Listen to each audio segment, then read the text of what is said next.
Terça-feira, 19 de fevereiro de 2019. O plenário terminou a sessão agora há pouco com a votação do cadastro positivo, na verdade o retorno dessa votação, dessa proposta que começou lá em maio do ano passado, que teve o texto principal aprovado em maio do ano passado, mas ainda faltam votar os destaques, ou seja, aqueles pedidos que os partidos fizeram de mudanças nesse texto principal que foi aprovado.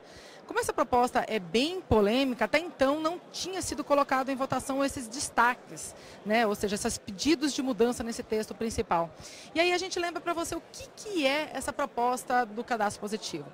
Primeiro, vamos lembrar que o cadastro positivo não é um cadastro novo, tá, gente? Ele é um cadastro que existe desde 2011 e ele foi feito com a ideia de ser um cadastro de bons pagadores. A exemplo daquele cadastro de lista suja, né? Aquela lista suja do comércio, só que de maus pagadores, a ideia do cadastro positivo era fazer o oposto, registrar quem paga bem as suas contas. De lá para cá, nesses 8 anos, o cadastro positivo ele reuniu cerca de 10 milhões de brasileiros. Só que como é que ele funciona hoje? Hoje só está no cadastro positivo, na verdade são vários cadastros, né, porque existem aí 4 empresas que gerenciam esses cadastros positivos. Só estão nesses cadastros quem pede para entrar, ou seja, é voluntário, o brasileiro tem que querer estar no cadastro positivo. Essa proposta ela quer o oposto, ela quer inverter essa lógica, ela quer que todos os brasileiros sejam automaticamente inseridos nesse grande banco de dados de informações financeiras e quem não quiser fazer parte do cadastro positivo, aí tem que pedir para sair. Bom, essa é toda a polêmica. Existe aí polêmica a respeito de sigilo dos dados dos brasileiros, também é polêmica a respeito dessa por ser compulsório, né, para os brasileiros serem incluídos aí automaticamente. Eu vou trazer um pouquinho dessa polêmica aqui para vocês agora, porque eu vou conversar com o deputado Marco Bertaioli, que é do PSD de São Paulo, que assumiu a relatoria dessa proposta agora no plenário da Câmara. Deputado, o senhor defende que a proposta fique como está, como ela foi apresentada pelo deputado Walter Yoshi no ano passado. Ou seja, esse cadastro continua sendo automático para todos os brasileiros. Quem não quiser pede para sair.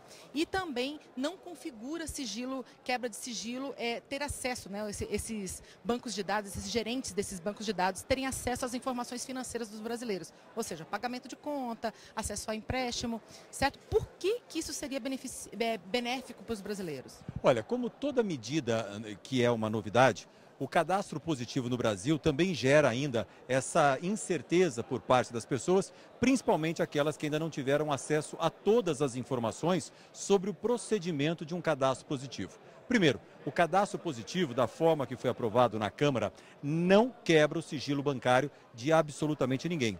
Pelo contrário, os pequenos empreendedores hoje estão deixados à margem de obter crédito junto às instituições financeiras por não conseguirem comprovar, através de um holerite, por exemplo, que podem comprar ou que podem ser bons pagadores. O único cadastro que orienta o comércio brasileiro é o inverso, é o cadastro negativo, das pessoas que não podem comprar. E muitas vezes um trabalhador fez as suas contas em dia durante toda uma vida, perdeu o emprego, teve uma única prestação do seu carro, por exemplo, incluído no cadastro do SPC. E por esta única prestação, ele está impedido de ter crédito. Quantas pessoas trabalham em casa?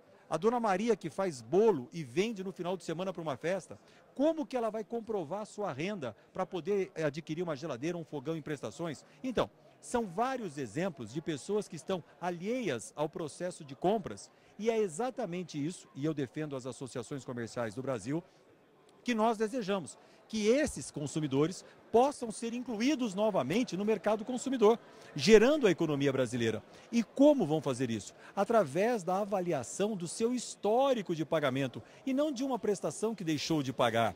A sua conta de luz, a sua conta de água, a sua conta de telefone podem formar o seu histórico creditício independente de você ter um holerite. Para que a gente possa retomar a economia brasileira, diversos fatores são importantes, mas na microeconomia é fundamental que nós avancemos com inovações, com medidas positivas e o cadastro positivo, aquele que inclui e não o que exclui, é uma novidade benéfica, principalmente à micro e à pequena empresa brasileira. Deputado, e aí vem a minha pergunta, porque esse cadastro não é novidade, né? Como eu disse antes, ele é um cadastro que já existe desde 2011. Que diferença vai de fato fazer porque uma das promessas, por exemplo, de quem defende a proposta é que o juro vá cair.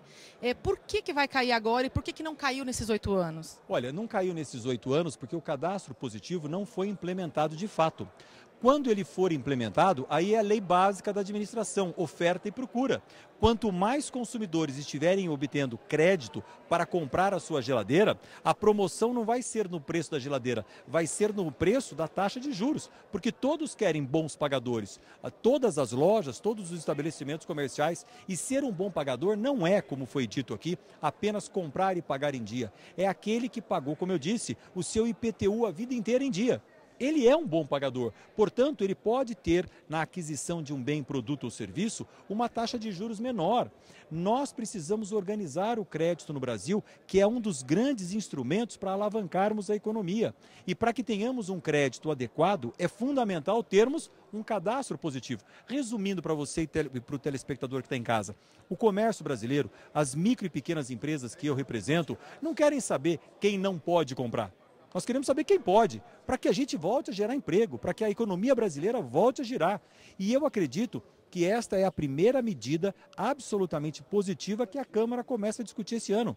Nós precisamos sair dessa discussão de esquerda e direita e discutirmos o Brasil. Nós estamos aqui e fomos eleitos para trabalhar pelo Brasil. E eu garanto a você que quem conhece um cadastro positivo e todas as suas proteções, como por exemplo, é impossível se quebrar o sigilo bancário de ninguém, o que vai ser feito é o acúmulo de prestações pagas ao longo de uma vida para dar uma nota a você. E quanto maior a sua nota, menor é a taxa de juros que você vai obter. Então é muito importante que a Câmara tenha esse alto nível de discussão, propondo medidas que naturalmente tenham a favores e contra, mas que possam dar a oportunidade do Brasil voltar a se movimentar economicamente falando, gerar emprego e renda, que é o que nós desejamos. Muito obrigada, deputado Marco Bertaioli, do PSD de São Paulo, que assumiu a relatoria desse projeto, que muda aí as regras do cadastro positivo. Muito obrigada, boa noite. Eu vou conversar com o outro lado, né? Como eu disse, é uma proposta muito polêmica, ela começou a ser votada em maio do ano passado e ainda não terminou essa noite, né? Um dos contrários às mudanças no cadastro positivo é o deputado Alessandro Molon, que ele é líder da oposição do partido PSB do Rio de Janeiro. Deputado, por que a contrariedade a esse projeto, já que, por exemplo, vários partidos apontam que poderia trazer melhorias como a queda de juros? Nós não somos contra a ideia em si, nós consideramos a ideia uma ideia positiva. A nossa preocupação se dirige sobretudo a uma questão de proteção da privacidade e essa mudança na lógica de que o protegido ou cadastrado, ele é que passa a ter que pedir para sair do cadastro positivo e não o contrário. Nós entendemos que a lógica do opt-in, como se chama, aquele que pede para entrar, é melhor do que colocar todo mundo e todo mundo ter que pedir para sair dessa lista por uma preocupação basicamente com a proteção à privacidade dos brasileiros. Agora, nós não temos uma posição contrária em princípio contra a ideia. Não é? Nós também estamos preocupados em estimular medidas que possam incentivar o crescimento da economia brasileira, a geração de emprego e renda. Esse é um problema realmente muito grave. Nossa preocupação é de que isso se faça de forma a proteger também a privacidade dos brasileiros, evitando que, por exemplo, o seu histórico de gastos, de compras, tenha que ser necessariamente exposto sem que eventualmente queiram. Eu peço licença para tratar de um outro tema que foi votado aqui no plenário, embora não seja o tema da sua entrevista, que é esse projeto de decreto legislativo que foi... Eu vou falar dele daqui a pouquinho também. Você quer falar? Pode falar. Eu queria falar porque esse foi o nosso foco principal hoje. A oposição se organizou em torno desse projeto de decreto legislativo, de autoria do deputado Aliel Machado. Eu sou coautor do projeto e da bancada do PSB, que susta os efeitos de um decreto do presidente da República que permitia a imposição de sigilo para muito mais documentos públicos por inúmeras autoridades que não constavam do decreto anterior. Foi uma vitória da transparência, uma derrota do governo Bolsonaro, num dia muito ruim para o governo aqui. A oposição sai fortalecida desse embate. Muito obrigado, deputado Alessandro Molon, líder da oposição, deputado do PSB do Rio de Janeiro. Boa noite, deputado. E aí eu volto a falar, então, desse projeto, inclusive, que o deputado Alessandro Molon falou agora. Ele foi um projeto, né, um projeto de decreto legislativo aprovado pela maioria aqui dos parlamentares. Diversos parlamentares, inclusive da base governista, criticaram o decreto emitido, né, assinado pelo governo Bolsonaro no início deste ano, que mudava as regras de sigilos de informações públicas. O que dizia até então? Deixa eu explicar para vocês como é que funcionava. Até então, os documentos considerados secretos ou ultra secretos, ou seja, aqueles que não têm acesso, a população não tem acesso por 15 anos ou por 25 anos, eles só poderiam ser classificados dessa forma, informações só poderiam ser classificadas como secretas ou ultra secretas pelo presidente e pelo vice-presidente da República, por ministros, pelos comandantes das Forças Armadas e também pelos chefes das missões diplomáticas no exterior. Aí veio esse decreto do governo Bolsonaro que mudou um pouquinho essa regra aí. Disse o seguinte: olha, funcionários em funções comissionadas também podem fazer essa classificação de documentos secretos ou ultra-secretos. Essas mudanças elas não foram bem recebidas aqui pelos parlamentares, inclusive, como eu disse agora há pouco, parlamentares da base criticaram essa mudança aí, que foi encarada como um aumento nas possibilidades de sigilo e uma diminuição na transparência dos documentos públicos. Resultado, foi aprovado então esse decreto, essa proposta de decreto legislativo que suspende o decreto feito pelo governo Bolsonaro. Agora, isso vai para o Senado e os senadores precisam confirmar ou não essa suspensão, ou seja, se o decreto vai valer mesmo ou vai ser suspenso, assim como pediu a Câmara, como aprovou a Câmara há pouco. Agora são 8h10 e a gente fica agora com a programação da TV Câmara. Logo mais você consegue ver o resultado dos principais acontecimentos na Câmara dos Deputados. Eu fico por aqui e até amanhã. Presidente da Câmara recebe do ministro Sérgio Moro o esperado pacote de medidas para a segurança pública e contra a corrupção.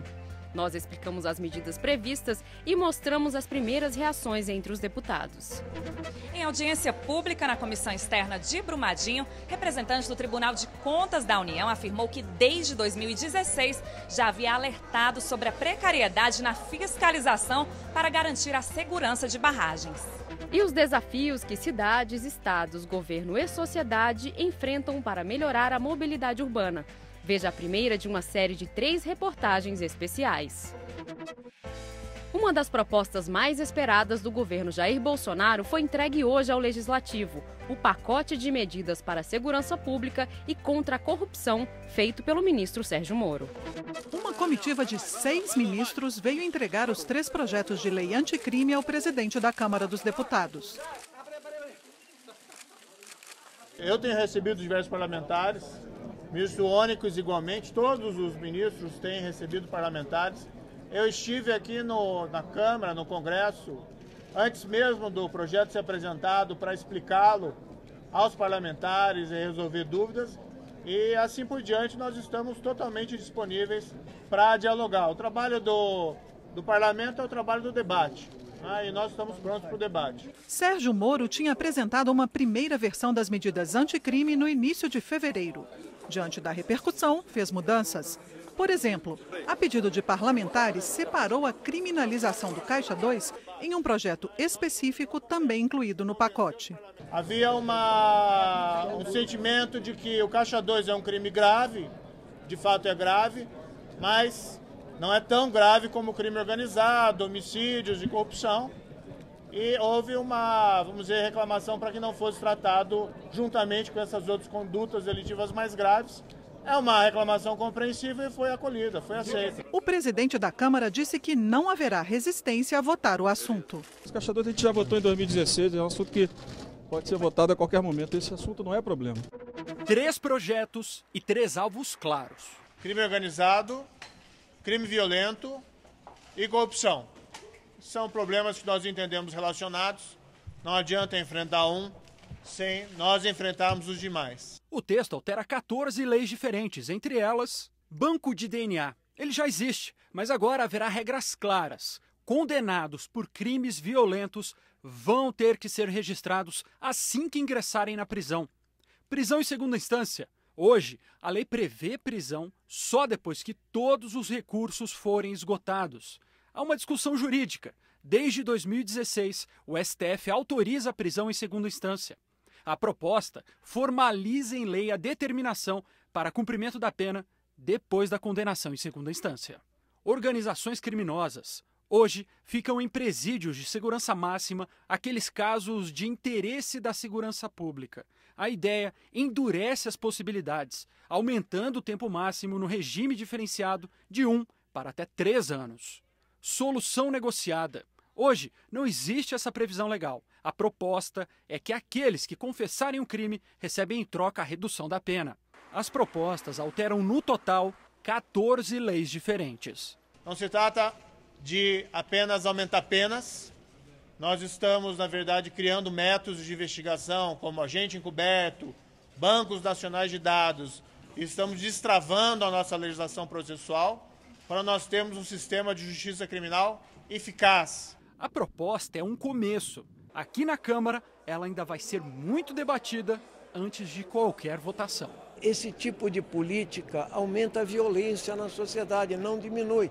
Embora o senso comum existente e na qual Moro navega, né, é esse que bandido bom é bandido morto, que lugar de bandido é na cadeia e tal. Em vez de se tratar de educação, de saúde, de segurança pública, de inteligência nas investigações, se trata do mesmo modelo repressivo. Não concordo, eu acho que é um equívoco do parlamentar dizer que isso vai aumentar a violência. Pelo contrário, na hora que você tem medidas mais duras, regras mais rígidas, automaticamente você reduz a criminalidade. Não tenho dúvida que esse projeto ele vai funcionar no nosso país, mas naturalmente ele precisa ser debatido de forma transparente, de forma pedagógica e ouvindo a sociedade civil organizada. Nesta terça-feira, a comissão externa que acompanha as investigações sobre a tragédia de Brumadinho ouviu do representante do Tribunal de Contas da União que falhas na fiscalização de barragens de rejeitos de mineração já tinham sido apontados pelo órgão desde 2016. Essa foi a conclusão de uma auditoria feita pelo TCU após o rompimento da barragem de Mariana. Na época, o órgão já apontava que novos desastres como aquele poderiam acontecer. A principal conclusão do tribunal em 2016, em razão desse trabalho, que se estendeu de janeiro a abril, foi de que a fiscalização realizada pelo órgão responsável é uma fiscalização permeada por falhas, por deficiências e que era incapaz de atender os objetivos da Política Nacional de Segurança de Barragens. Na ocasião, inclusive, diante de todos os problemas detectados, o TCU alertou quanto ao risco de que novos acidentes, novas tragédias acontecessem em razão de todo o contexto que foi verificado na ocasião pelo tribunal.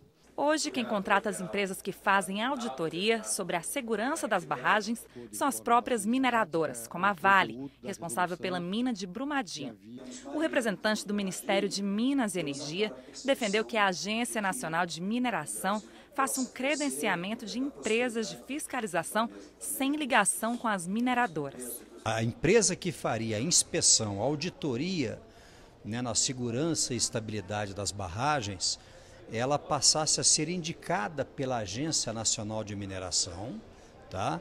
Essa empresa pertenceria a um cadastro, né, um credenciamento junto à agência por um chamamento de um edital internacional, por exemplo, e essa empresa, né, que faria a inspeção, o controle na barragem, ela não teria qualquer relação, né, com a mineradora. O principal objetivo da comissão é tornar a lei sobre segurança de barragens mais rigorosa, para que tragédias como as de Mariana e de Brumadinho não se repitam. Nós vamos ter que ser mais severo e não perpassar o senso de impunidade da responsabilidade. Quer dizer, não puniu quem é responsável, vai fazer de novo. Então a gente tem que aumentar essa responsabilidade, talvez com multas mais altas, com um regime de licenciamento de fiscalização mais severo, e isso a ANM infelizmente não está fazendo. A tragédia, os crimes que foram cometidos,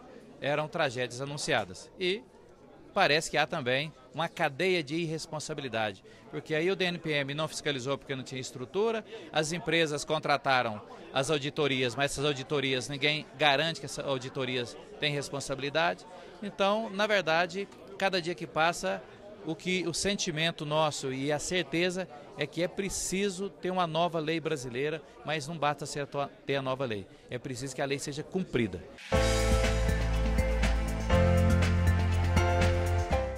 O plenário da Câmara aprovou a suspensão de um decreto do governo Bolsonaro que muda regras para o sigilo de documentos públicos. O decreto permite que pessoas que ocupam cargos em comissão classifiquem informações públicas como secretas ou ultrasecretas. São aquelas que ficam inacessíveis à população por 15 ou 25 anos. Até então, essa classificação só podia ser feita por presidente e vice-presidente da República, ministros, comandantes das Forças Armadas e chefes de missões diplomáticas no exterior. Quando o vice-presidente da República, general Hamilton Mourão, assinou o decreto, ele disse que iria diminuir a burocracia. Mas as mudanças não foram bem recebidas pela maioria dos deputados, vários inclusive de partidos considerados da base governista. Eles entenderam que as mudanças facilitam o sigilo de documentos e, com isso, diminui a transparência governamental. Agora o Senado precisa confirmar ou não essa suspensão do decreto que muda regras sobre quem pode impor sigilo a documentos públicos.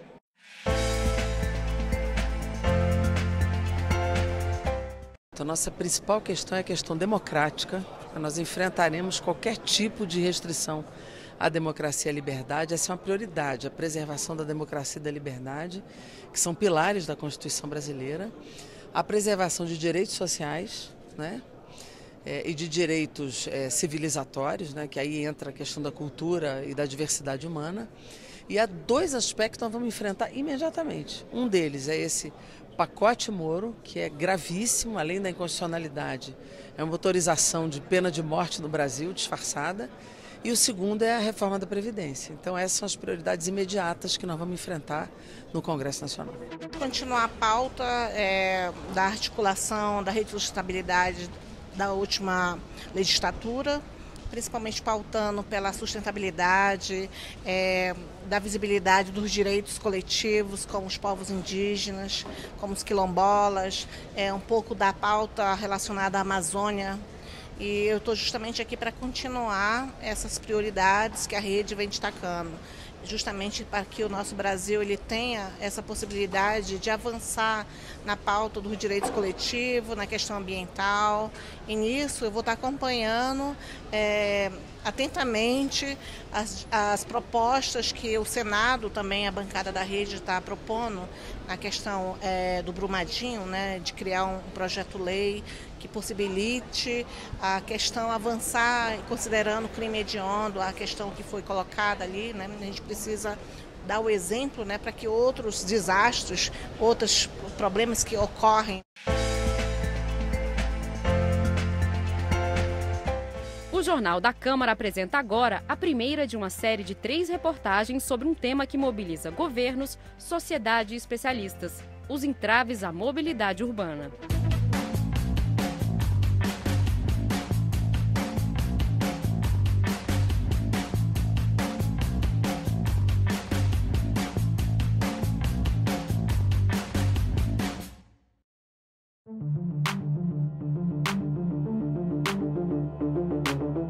Trânsito pesado, estresse e perda de tempo. Essa é a realidade de muitas grandes cidades em todo o mundo.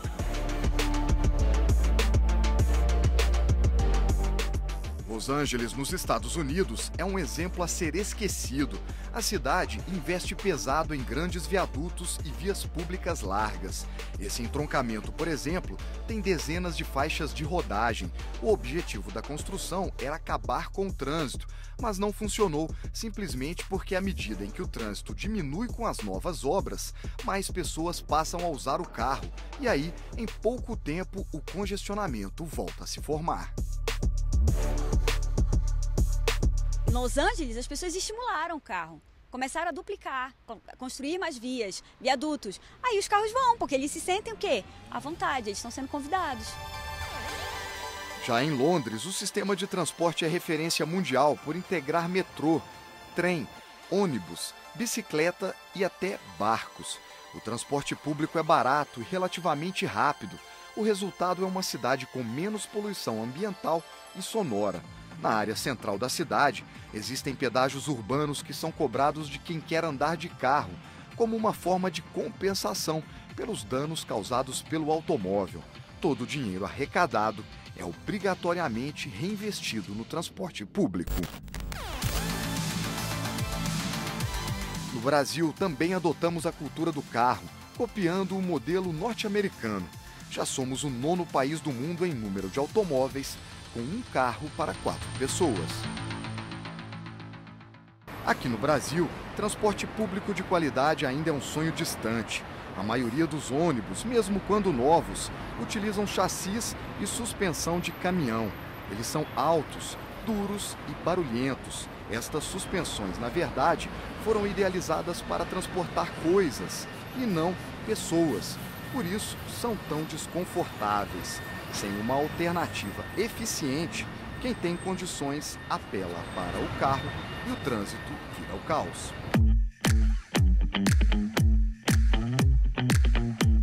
O assistente de serviços gerais, Joel Silva, sabe bem o que é perder tempo. Eu moro em Águas Lindas de Goiás, trabalho no Congresso Nacional e demoro numa média de 2 horas para vir no trânsito pesado e 2 horas para voltar. Na Câmara, os parlamentares da Comissão de Viação e Transportes admitem que ainda falta muito para o Brasil avançar, mas reforçam que centenas de projetos já estão em análise para incentivar o uso do transporte público. Todos os países em que o cidadão migrou para o transporte coletivo é porque houve investimento e melhorou a qualidade. E quando eu digo haver investimento, é infraestrutura própria para o transporte coletivo, é reduzir impostos para que esse transporte seja economicamente mais atrativo, mais interessante, obviamente tendo um custo menor. E o que a gente vê no Brasil é praticamente o contrário disso. Uma solução que tem enfrentado resistência dos motoristas no Brasil são os corredores exclusivos para ônibus e táxis. Apesar das reclamações, especialistas dizem que eles valem a pena. No horário de pico, um ônibus carrega 100 pessoas, 30, 40, 20, depende do tipo de linha e da cidade fora do horário de pico, mas ele ocupa o espaço de 3 automóveis que estariam estatisticamente carregando ali 4 passageiros. Os especialistas defendem que só a integração dos modais resolve o problema da mobilidade urbana. Ninguém conseguir andar em algumas horas do dia já acontece em diversas cidades. E aí a gente vê as cidades dando passos no sentido contrário, né? Recuperando os modos mais sustentáveis, recuperando o sistema de integração e abrindo mão da dependência do automóvel. O Marcos José, que trabalha com segurança patrimonial, já está aderindo a essa integração dos modais. Todos os dias, ele deixa o carro em casa, pega a bicicleta, vai até a estação do metrô, entra no vagão com a bicicleta e no destino final desce, pega a bicicleta novamente e vai até o seu local de trabalho. Marcos, por que você preferiu deixar o carro em casa e utilizar a bicicleta no seu destino até o trabalho? Bom, a saúde em primeiro lugar, o combustível desse preço que tá, não tem como. Aí é o seguinte, pega muito engarrafamento também. A verdade é que o trânsito vai mudar em um futuro próximo. O carro para uso pessoal está deixando de ser obrigatoriamente a melhor opção de transporte e novas alternativas estão surgindo. Está na hora de começar a pensar se você realmente precisa do automóvel que tantos problemas traz para as nossas cidades. Andar de carro tem um custo, pelo espaço que ocupa, pelo ruído que produz, pela emissão de poluentes. Existem várias deseconomias que o modo carro produz e que essas deseconomias são absorvidas por toda a sociedade, inclusive pela parcela que não anda de carro. Então, cobrar um preço justo de quem opta pelo carro é um mecanismo de justiça social.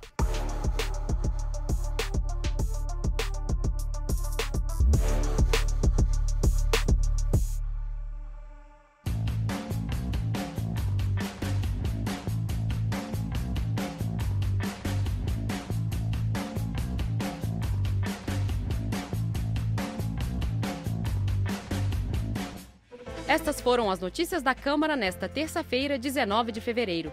Para mais informações ou para rever nossas reportagens, acesse www.câmara.leg.br. O Jornal da Câmara volta amanhã.